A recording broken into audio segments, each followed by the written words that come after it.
Question number 5, एक शब्द या वाक्य में उत्तर लिखिए।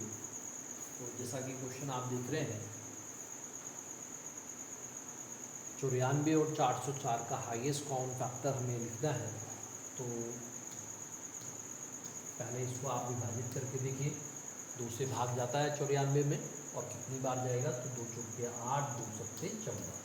47 अभाज्य है तो एक बार जाएगा, मतलब 94 आप लिख लेंगे 2 गुणे 47।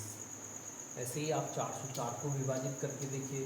तो 2 से भाग जा रहा है, 2 दूनी 2 शून्यम 2 दूनी 4। फिर 2 से भाग जा रहा है, एकम 2 शून्यम 2 एकम, फिर 101 अभाज्य है तो एक बार ही जाएगा, मतलब 404। ये आप लिख लेंगे 2 गुणे 101। तो जो हाईएस्ट कॉमन फैक्टर है वो दोनों में कॉमन आपके पास केवल 2 ही है। तो हाईएस्ट कॉमन फैक्टर आपको लिखना है, तो आपका आंसर हो जाएगा 2। हाईएस्ट कॉमन फैक्टर 94 और 404 का जो है वो 2 के बराबर है। ये हमारा आंसर हो गया। नेक्स्ट क्वेश्चन देखिएगा। अगला क्वेश्चन जो है वो आपसे बोल रहा है कि 156 के अभाज्य गुणनखंड लिखता है। तो 156 आप देखेंगे, इकाई का अंक 6 है, 2 से भाग जाएगा, 2 सत्ते 14, 2 अट्ठे 16, 8 है, 2 से फिर जाएगा, 2 दिया 6, 2 नम 18, 3 से भाग चला जाता है, जानते हैं आप, 13 बार, और 13 से भाग जाएगा तो एक बार, मतलब 156 आप लिख देंगे 2 गुणे 3 गुणे 13। तो ये हमारा आंसर हो गया। आसान सा क्वेश्चन है, फैक्टराइज कर लीजिए, गुणनखंड कर लीजिए और गुणनखंड लिख दीजिए।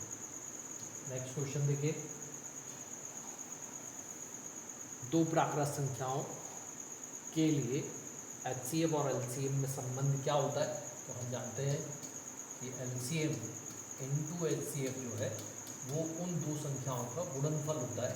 यदि मान लीजिए वो 2 संख्याएं A और B है तो LCM इंटू HCF बराबर हो जाएगा A गुणा B, A इंटू B। ये हमारा आंसर हो गया। नेक्स्ट क्वेश्चन देखिएगा।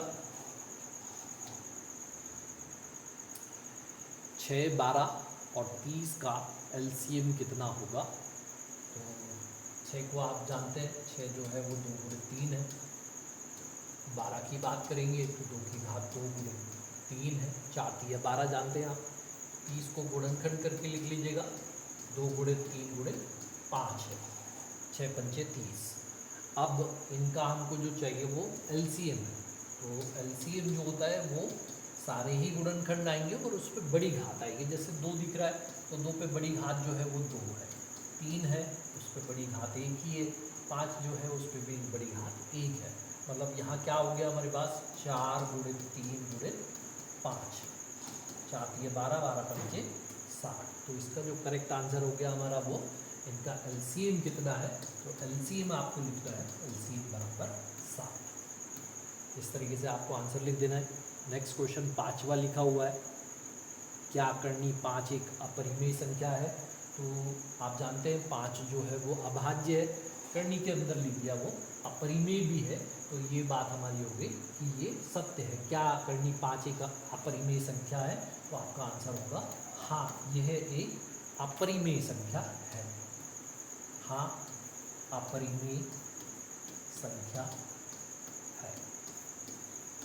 तो इस तरीके से आप आंसर दे सकते हैं, दी हुई संख्या जो है एक अपरिमेय संख्या है। नेक्स्ट क्वेश्चन देखिएगा। 8, 9 और 25 का हाईएस्ट कॉमन फैक्टर कितना है?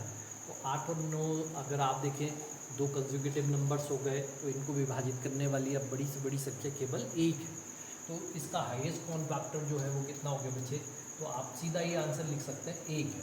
क्योंकि अगर आप हल भी करेंगे तो क्या लिख सकते हैं, 8 बराबर 2 की घात 3 गुणे 1, 9 बराबर 3 की घात 2 गुणे 3, और 25 बराबर क्या है, 5 की घात 2 गुणे 1। सब में कॉमन केवल 1 ही है, तो हाईएस्ट कॉमन फैक्टर 1 हो जाएगा। तो ध्यान रखिए, कंसेक्यूटिव अगर कोई भी 2 नंबर लगातार आ रहे हैं तो उनको डिवाइड करने वाली बड़ी से बड़ी संख्या फिर 1 ही होती है। तो हाईएस्ट कॉमन फैक्टर आपके पास 1 हो जाएगा। बिना हल करे भी आप आंसर दे सकते हैं। अगला क्वेश्चन है 5005 का अभाज्य गुणनखंड लिखिए। तो 5005 यदि हम देखें तो डेफिनेटली ये 5 से विभाजित हो जाएगा, 1 0 0 एक बार। अब इस संख्या को यदि हम देखें तो ये जो संख्या है 1001 लिखी हुई है, तो 7 से एक बार भाग दे के देखें, क्योंकि 5 से तो जाएगा नहीं, 3 से जाएगा नहीं, 7 से यदि हम भाग देते हैं तो 7 एकम 7, कितना बचा अभी हमारे पास 3, 7 चौके 28, फिर 2 बच रहा है, 7 किया 21, तो ये तो विभाजित हो गया। अब 7 से तो नहीं जाएगा, लेकिन देखिए अल्टरनेट अंकों का योगफल जो है वो 4 है, 4 में से 4 को घटाते हैं तो 0 है, मतलब ये संख्या 11 से विभाजित हो जाएगी, 11 एकम 11, 3 बचेंगे, 11 तिया 33, 13 से भाग जाएगा, 13 एकम 13, मतलब 5005।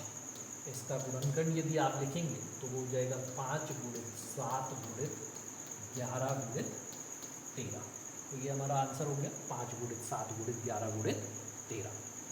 लास्ट क्वेश्चन इसमें देखिए 8वां क्वेश्चन दिख रहा है, 10 और 100 का हाईएस्ट कॉमन फैक्टर आपको लिखना है।